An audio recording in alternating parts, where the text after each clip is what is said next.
बिस्मिल्लाहिर्रहमानिर्रहीम। अस्सलाम वालेकुम प्यारे व्यूवर्स, जहाँ रहें खुश रहें आबाद रहें। अल्हम्दुलिल्लाह बच्चों के एग्ज़ाम्स ख़त्म हो गए और इनकी अब जो है समर वेकेशन स्टार्ट हो गई हैं, जो फुल अगस्त में जुलाई में रहेंगी और मिड ऑफ अगस्त इनका स्कूल खुलेगा। और या लास्ट पेपर पे इनको टीचर्स ने इस तरह से बैंड्स बना कर दिए थे जिस पे कुछ कोटेशंस भी लिखी थी और मोटिवेशनल लाइंस भी टीचर्स ने लिख के दी थी, जैसे be positively productively like honey bee, और बी पेशेंट लाइक आयशा रज़ी अल्लाह ताला अन्हा। और इस टाइप के इन लोगों को मिले थे और ये इनकी वर्क बुक्स थी जो जब ये स्कूल्स में जा रहे थे। आर्ट बुक्स नहीं, सॉरी, आर्ट वर्क बुक्स थी इनकी। और इसमें इनको तो टीचर्स ख़ुद करवाती हैं, जो इनका ईयरली होता है जिसमें कोई एक प्रोजेक्ट इन्होंने तैयार करना होता है। और अनफॉर्चुनेटली वो तो इस साल हुआ नहीं इनका। तो ये इनकी फ्री ड्राइंग थी जो इन्होंने ख़ुद से ही बस अपने क्लास में किया था। और इतना अच्छा बच्चों का होता है। जब मैं भी अपने स्कूल मतलब छोटी क्लासेस में थी तो मेरा भी आर्ट में इस टाइप की आर्ट करने में बहुत मुझे मज़ा आता था, उल्टी सीधी ड्राइंग्स बनाना और फ्लावर्स बनाना। तो बस बच्चे इसी में ही खुश होते हैं। होपफुली इंशाल्लाह इनका स्कूल दोबारा रीओपन होगा तो रेगुलर जाएंगे, 5 डेज़ मीन्स स्कूल जाएंगे और सारे सब्जेक्ट्स की क्लासेस होंगी, पीरियड्स होंगे। इंशाल्लाह रूटीन पे वापस आ जाएंगे इंशाल्लाह। और आज हमने फिर अपने जो है वो सर में तेल भी लगाया, ऑयलिंग की सबकी, क्योंकि काफ़ी टेंस टाइम के बाद रिलैक्स हुए हैं अब। वरना रोज़ सुबह उठ के यही होता था कि नेट कनेक्ट करो, जल्दी जल्दी कंप्यूटर निकालो, क्लासेस स्टार्ट हो रही हैं, तुम्हारा कनेक्ट हुआ नहीं हुआ, टीचर की आवाज़ आ रही है नहीं आ रही। तो अब इंशाल्लाह 1 डेढ़ महीने तक तो बिल्कुल सुकून होगा। तो मेरे भी कुछ काम पेंडिंग में रह गए थे इन्हीं वजूहात से कि एग्ज़ाम्स चल रहे थे। सुबह का टाइम भी बच्चों के साथ फिर बस यही होता था कि जो रूटीन वर्क है वो हो रहा था, एक्स्ट्रा कोई काम मेरा नहीं हो रहा था। और अब पेपर ख़त्म हुआ तो मैंने कहा मैं पहले अपने ये काम निपटाऊं। तो ये पॉप सॉकेट का पीस था मेरी बेटी का, वो मोबाइल पॉप सॉकेट जो था वो टूट गया था। तो मैंने उसका ये रख लिया था, मुझे बहुत अच्छा लगा था और मैंने कहा था कि मैं फिर इसको डोर मैग्नेट बनाऊंगी इसका। तो मैंने इसका फ्रिज मैग्नेट बनाया है। वही मेरे पास आपके पास ना भी हो मैग्नेट घर में तो ये क्राफ्ट शॉप से या आई थिंक बुक स्टोर से, जहाँ पे आर्ट सप्लाइज़ मिलती हैं, उन स्टोर्स पे आपको इस तरह के मैग्नेट पीसेस वगैरह मिल जाते हैं। तो ये मैंने भी वहीं से लिया था। और ये इस पे जो है फिर मैंने ग्लू स्टिक इसको ग्लू गन जो उससे इसको लगा के, और ये फ़ौरन जुड़ जाता है। बस आपने ग्लू लगाई और इसके ऊपर मैग्नेट रखे और ये फ़ौरन से ड्राई हो जाता है। और अगर आपके पास कोई मैग्नेट इस तरह से घर में कोई चीज़ टूट जाती है, उसका मैग्नेट होता है, तो वो भी आप संभाल के रख लें। तो फिर इस तरह की डोर मैग्नेट्स या फ्रिज मैग्नेट्स जो हैं वो आप बना सकते हैं ख़ुद से। और अच्छा भी लगता है और चीज़ बेकार होने से बच भी जाती है, एक कारआमद चीज़ बन जाती है। तो मेरे पास काफ़ी सारे मैग्नेट्स डोर फ्रिज पे इसी तरह से ही बने हुए हैं। कुछ जैसे ये वाला भी था, ये मेरे पास मैग्नेट का एक छोटा सा टुकड़ा पड़ा हुआ था और ये मेरी बेटी की पोनी में से निकला था पीस उसका। तो फिर मैंने इसको जो है मैग्नेट लगा कर और ग्लू गन से इसको जोड़ लिया और ये भी मैंने अपने फ्रिज पे लगा दिया। लेकिन आप अपने दरवाज़ों की जो चौखट अगर वो स्टील में है तो आप उस पे भी लगा लें डोर मैग्नेट्स के पे, ये आराम से इस पर स्टिक हो जाएगा। ज़रा स्टील है, मैग्नेट के साथ चिपक जाएगा। लेकिन मैंने इसको फ़िलहाल अपने फ्रिज पे ही लगाया है। मैं दिखाऊंगी, मैं इंशाल्लाह जब अपना किचन टूर दूंगी तो उसमें मेरे किचन डोर पे भी काफ़ी सारे लगे हुए हैं, उसकी जो चौखट होती है, साइड्स जो होते हैं उस पर। और ये मेरा इस तरह से वो हो गया है। अच्छा, अब ये मेरे जो पॉट था, टेराकोटा का पॉट था, उसको मैंने पेंट किया था और उस पर मैंने ये शेल्स लगाए थे। उसके अंदर मैं अपना स्नेक प्लांट रखती हूँ। तो ये भी आई थिंक आजकल गर्मी है उसकी वजह से या चलने चलने में ठोकर लग गई, इस वजह से इसके भी 1-2 मेरे शेल्स गिर गए थे। तो मैंने सोचा था जब मैं एक ही दफ़ा ग्लू गन निकालूंगी, जब सारे जोड़ तोड़ के काम करूँगी तो इसे भी जोड़ लूँगी। तो फिर इसको भी बस मैंने इसी तरह से किया कि इसमें साइड्स में जो शेल्स के किनारे थे उसको ग्लू लगाई और फिर उसके बाद उसको थोड़ा सा हाथ रख के आप प्रेस करें तो वो स्टिक हो जाती है। आप चाहें तो शेल्स को कलर कर लें या उसको ऐसे ही रहने दें, क्योंकि मैंने ब्लैक और वाइट का कंट्रास्ट लिया था तो मैंने इसको कलर नहीं किया। सारे शेल्स मेरे वाइट में थे क्योंकि मेरी बेस ब्लैक में थी। और ये आराम से ये भी जो है ना बहुत इजीली इसको स्टिक कर लेता है। ग्लू गन से ये फ़ायदा होता है कि जो चीज़ें आप मतलब गम से या और एक दूसरे ग्लू से समद बॉन्ड वगैरह से टाइम लेती हैं, ग्लू गन से बहुत जल्दी जुड़ जाती हैं। और ये मेरा पॉट दोबारा से इसको मैंने कर लिया सेट। ये बेचारा एक इसका पीस निकल गया था जो कि मुझे बहुत चुभ रहा था, लेकिन बस टाइम नहीं था तो ये काम रखा हुआ था। अच्छा, अब आपको मैं टिप दे दूं कि ग्लू गन को यूज़ करके थोड़ी देर के लिए बिल्कुल उसको जब प्लग आउट करें तो फिर उसको ऐसे ही छोड़ दें ताकि वो ठंडी हो जाए। इसको फ़ौरन फ़ोल्ड करके ना रखें क्योंकि इसकी जो स्टिक होती है टोटली ग्लू होती है, तो वो गर्म होती रहती है और आगे से हीट की वजह से निकलती रहती है। तो अगर वो गर्म रहेगी तो वो बार बार निकलती रहेगी और टाइम लेगी ठंडा होने में। तो उसको जब ठंडी हो जाए तब रखें उसको अंदर ना। अच्छा, अब जनाब मुझे अपने गमले भी सेट करने थे क्योंकि गर्मी की वजह से मैंने आपको इससे पहले व्लॉग में भी बताया था मेरे बहुत सारे पौधे ख़राब भी हुए थे। रमज़ान भी था, गर्मी थी, तो काफ़ी निगलेक्ट हो गए थे। अब मुझे उनको भी ठीक करना था तो मैंने बस ये सारे काम एग्ज़ाम्स तक के लिए रोक लिए थे कि कुछ मैंने कर लिए थी चीज़ें और कुछ जो ऐसा था कि वो चल सकता था तो मैंने उसको छोड़ दिया था उस टाइम कि मैं एग्ज़ाम्स के बाद इनको रिपोर्टिंग करूँगी इनकी। तो ये मेरा स्नेक प्लांट था और इसमें माशाल्लाह ये मेरा एक था, उससे मेरी 2-3 रूट्स बन गई थी।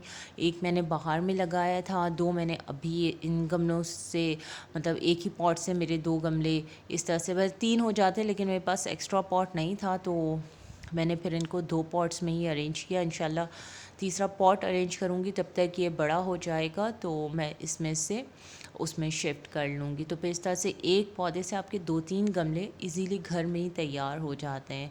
अच्छा, मुझे जब मैं पौधों का काम करती हूँ या मैं पेंटिंग का काम करती हूँ तो मुझे एक बहुत ही ना ऐसा लगता है वो मेरा दिन बड़ा प्रोडक्टिव दिन होता है और बहुत अच्छा लगता है। वरना बाहर से भी लेकर आप आ सकते हैं, कोई इतना इशू नहीं होता, लेकिन 2 चीज़ें होती हैं। एक तो खुद से किया होता है तो फ़ख्र महसूस होता है, कॉन्फिडेंस बिल्ड होता है कि यार कोई इतनी बड़ी चीज़ नहीं थी, आप खुद भी कर सकते थे। सेकेंडली ये होता है कि जब आपकी अपनी एक क्रिएटिविटी होती है ना, ऐसे कहते हैं, तो उसे देख देख के बड़ा दिल खुश होता है कि आपने खुद से कोई काम किया है। वरना पैसे खर्च करके चीज़ें ले आना वो तो कोई भी कर सकता है, वो कोई इतनी बड़ी बात मुझे नहीं लगती है। और जब पौधों की हम बात करते हैं ना तो मुझे जैसे पौधे लगता है, पहले मुझे इतना फ़ील नहीं होता था। जब मेरी अम्मी को बहुत शौक़ है पौधों का और वो अपने पौधों को जब सुबह साफ़ कर रही होती थी, जैसे डैफिन प्लांट उनके पास बहुत सारे थे और एक और जो होता है सिंगोनियम्स की बहुत सारी उनके पास वैरायटी थी, ड्रैगन प्लांट की उनके पास वैरायटी थी। तो उस वक्त वो अपने दुपट्टे से ही उनको ना कभी कभी अपने पत्तों को ऐसे वॉक करते हुए जा रही थी, उनको ऐसा लगता था डस्ट पड़ी, वो अपने दुपट्टे से ही अपने पौधे साफ़ कर रही होती। तो मैं उनको ये कहती थी, अम्मी बस कर दें यार, क्या हो गया आपको? तो वो कहती थी नहीं नहीं। वो हम लोग को कहती थी अगर कि तुम लोग जैसे खाना खाते हो, तुम लोग को भूख लगती है तो इन्हें नहीं लगती, तुम लोग साफ़ सुथरा रहना चाहते हो ये नहीं। मतलब मुझे यकीन नहीं आता था कि किस तरह की बातें इंसान कहाँ और पौधा कहाँ किसको किससे मिला रही हैं।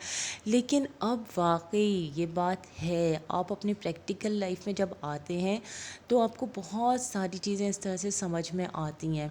मुझे भी अब ये चीज़ें मतलब जब मैं पौधों को देखती हूँ और मैं नर्सरी से पौधे लेकर आती हूँ तो फिर मैं नर्सरी पे मुझे माली इस तरह से कह रहे होते हैं कि देखें बाजी, आप इनको अभी जो है ना इनकी रिपोर्टिंग नहीं कीजिएगा, अभी इनको दूसरे गमलों के साथ मिला के रखिएगा ताकि ये थोड़ा-सा उस एनवायरनमेंट से मानूस हो जाए और उस पानी को जो आप इसको पानी देंगी थोड़ा रोक-रोक के पानी दीजिएगा। तो इस तरह की चीज़ें इंसानों पे भी अप्लाई होती हैं, स्पेशली ख़वातीन पर, लड़कियों पर। जब वो शादी करके दूसरे घर जाती हैं तो बिल्कुल ऐसे ही होता है, हर एनवायरनमेंट उनके लिए, वहाँ के लोग, वहाँ का तौर तरीका बिल्कुल उनके लिए अलग होता है। एक बिल्कुल नई जगह पे वो आती हैं तो उनकी भी अगर हम फ़ौरन रिपोर्टिंग करना चाहें, मतलब चाहें कि बस वो आएँ और हमारे तौर तरीक़े, हमारे रंग ढंग में ढल जाएँ, तो यकीनन फिर ख़राबी भी होती है। फिर वही बात है कि उनकी ग्रोथ रुक जाती है। जैसे अगर आपने फ़ौरन ही अपने पौधों को उठाकर दूसरे नए गमले में जल्दी से शिफ्ट कर लिया कि अरे कुछ नहीं, ये इसमें सफ़र कर लेंगे और कोई मसला नहीं होगा, ग्रो करेंगे, तो वो ग्रो नहीं करते, या फिर उन्हें ग्रो करने के लिए काफ़ी मेहनत करनी पड़ती है ख़ुद से।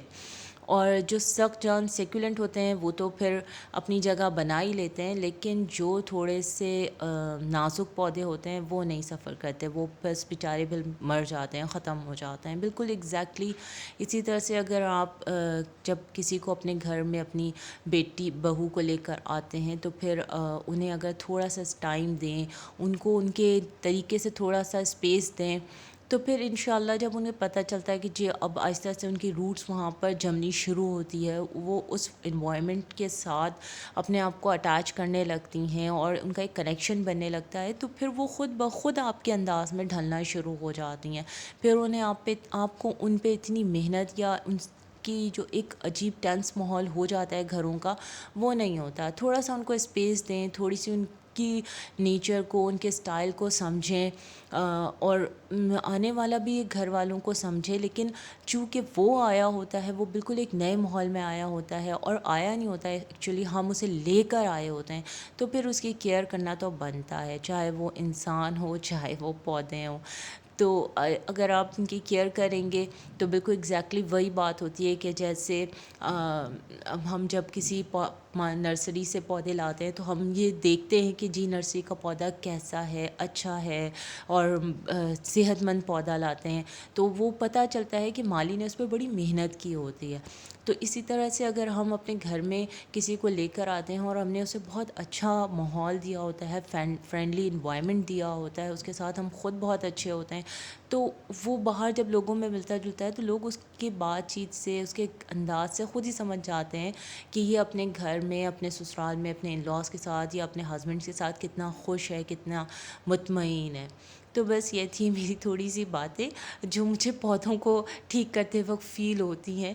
और जनाब आज मैं बहुत लेट हो गई क्योंकि बाहर के ही काम मेरे इस तरह से थे, मैंने आज बड़ा फ्रीली काम किया और इसमें ये काम ख़राब भी हो गया कि मेरा दूध उबल गया, अच्छा खासा चूल्हा गंदा हो गया है। तो अब मैं पहले नहा धो लूँ, फिर मैं आई हूँ किचन में, और आज फिर हमने कहा कि कुछ रैंडम कुकिंग होनी चाहिए, मतलब फॉर्मल कुकिंग तो रोज़ ही होती है बस, फिर और जल्दी भी थी क्योंकि काफ़ी लेट हो गए थे, तो हमने कहा आज चलो हम मसाला पिज़्ज़ा बनाते हैं। तो मसाला पिज़्ज़ा के लिए जो मैंने बनाया था वो मैंने 2 मसाले बनाई थी एक्चुअली। उसमें मैंने लहसुन पाउडर, अदरक पाउडर और थोड़ा सा अनियन पाउडर, और ये देखें अभी ये मैं आपको दिखाती हूँ, ये था अनियन पाउडर। अनियन पाउडर मैंने कम लिया था, और कलौंजी जैसे हम पूरी पराठा वगैरह के लिए बनाते हैं ना, तो उसमें भी कलौंजी भी मैंने डाली थी, और मैंने इसमें थोड़ा सा ऑरिगेनो ऐड किया था ताकि मेरा क्रस्ट थोड़ा सा फ्लेवर हो, क्रस्ट में फ्लेवर आए। और हमने बिल्कुल थिन पिज़्ज़ा बनाया था, मतलब जैसे नॉर्मली तो हम लोग जो क्रस्ट बनाते हैं वो थोड़ा सा मतलब फ्लफ़ी सा मोटा सा होता है, और मैंने बिल्कुल थिन बनाया था, लेकिन और इसलिए मेरा 1.5 कप आटा था, इसमें मैंने 2 पिज़्ज़ा बनाया था। और इसमें मैंने ये वाला स्पून है, ये हाँ मतलब 2 टेबल स्पून आई थिंक, या 2 से 3 टेबल स्पून इसमें इतना घी बनता है। अच्छा, मैंने इसमें शुगर ऐड की थी, मगर शुगर मेरी आइसिंग शुगर यानी कि चीनी पीस के मैंने डाली थी, क्योंकि पहले ये बहुत रिफ़ाइंड बिल्कुल बारीक वाली चीनी थी, तो मैंने इसको बस इस वाले जो सूप स्पून होता है इससे हाफ़ डाली थी, इतने ज़्यादा। और एक पूरा पैकेट ये इंस्टेंट ईस्ट का पैकेट है, ये मैंने पूरा इसमें डाला था। अच्छा, और इसकी मैंने अच्छे से मिक्सिंग की थी। इसमें मैंने एक चीज़ और भी ऐड की थी, वो क्लिप में नहीं है, सॉल्ट भी मैंने डाला था। और फिर मैंने इसको हल्के गुनगुना दूध जो होता है, लूक वार्म वाटर नहीं था, दूध था बल्कि लूक वार्म, उससे मैंने इसका डो प्रिपेयर किया था। और इसके डो को मैंने ज़्यादा देर वैसे तो रखना चाहिए था, लेकिन टाइम, वही बात कि मेरे पास आज शॉर्ट टाइम था, तो मैंने इसको ज़्यादा देर नहीं रखा। लेकिन फिर भी इतनी गर्मी थी कि ये इसके लिए आधा घंटा काफ़ी था। बस मैं इतना दूध मेरा बच गया था, अगर मैं पूरा यूज़ करती तो फिर ये गीला हो जाता। और चूँकि मैंने बताया कि रैंडम कुकिंग थी, तो बस मैंने ज़्यादा मेहनत आज नहीं करनी थी क्योंकि टाइम भी नहीं था, तो हर चीज़ इंस्टेंट ही यूज़ की थी मैंने। अच्छा, ये मेरे पास शार्पनर है, नाइफ़ शार्पनर, क्योंकि चाइनीज़ के लिए या इस तरह के लिए जब वेजिटेबल्स कटिंग करनी होती है तो बिल्कुल मैं बड़ी बारीक बारीक कटिंग करती हूँ।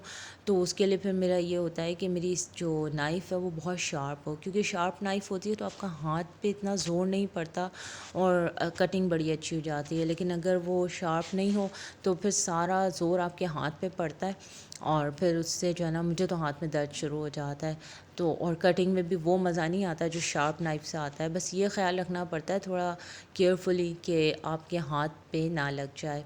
और इस तरह से ना मैं जो है पूरा उसमें से अलग नहीं करती, बट साइड के नाइसली मैं उसकी कटिंग करती रहती हूँ, तो वो जो बीज का पार्ट होता है वो ख़ुद ब खुद ही अलग हो जाता है। वरना फिर बीज निकालें, कुछ ऐसे भी कर लेते हैं आप कि पहले आप बीज निकालें फिर उसकी कटिंग करें, लेकिन मुझे ये वाला स्टाइल ज़रा इजी लगता है।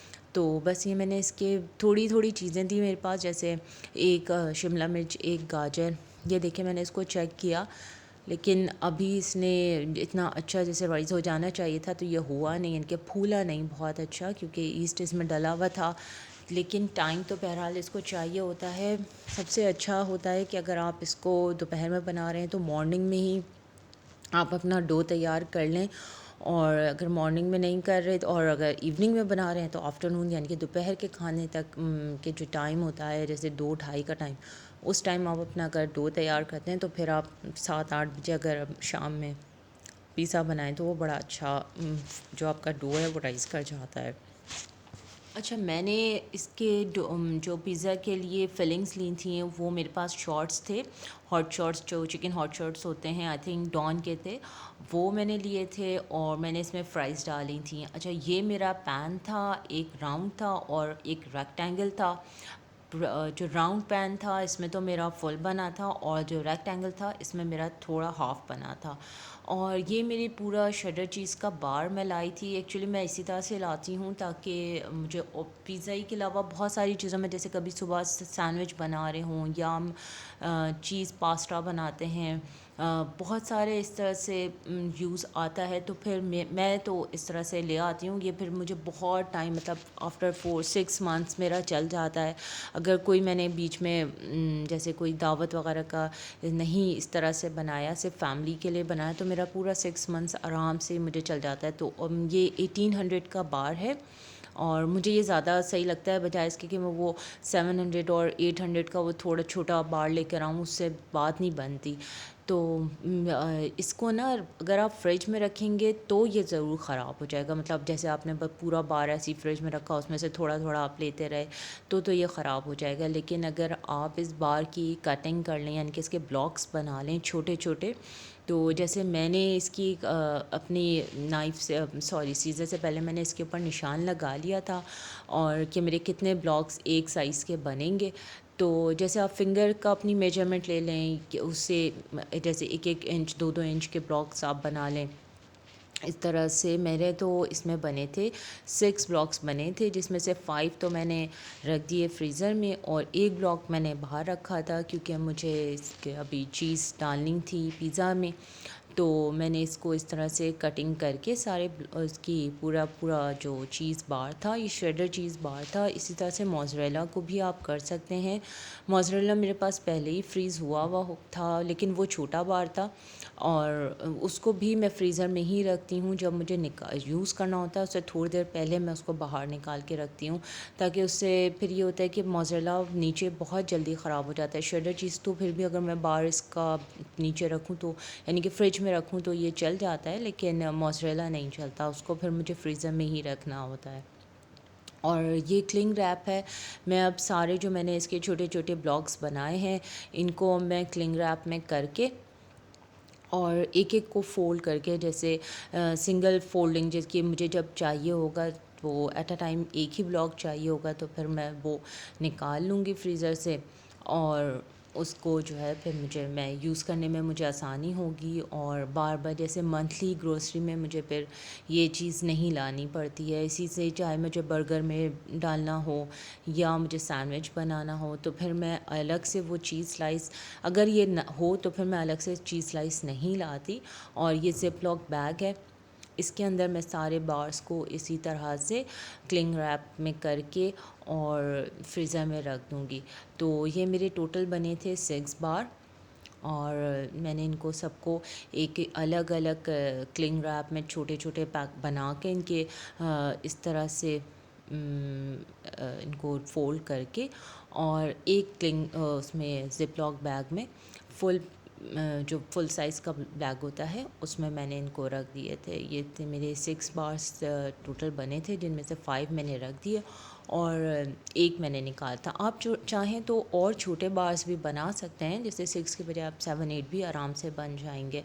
और ये मेरे पास थोड़ी सी फ्राइज़ और थोड़े से ये शॉर्ट्स थे, तो मैंने इन्हीं के साथ पिज़्ज़ा बनाया था। अलग से मैंने जैसे फिलिंग वगैरह कोई आज तैयार नहीं की थी, और कोई टॉपिंग और इस तरह की बस आज मैंने सारा कुछ बस ऐसे ही इंस्टेंट यूज़ किया था, मीन्स मेयोनीज़ वगैरह। अच्छा, इसमें ना एक चीज़ ये हुई थी कि मैंने इसको चूँकि थिन पिज़्ज़ा बनाना था, और इसका क्रस्ट मुझे काफ़ी थिन सा रखना था।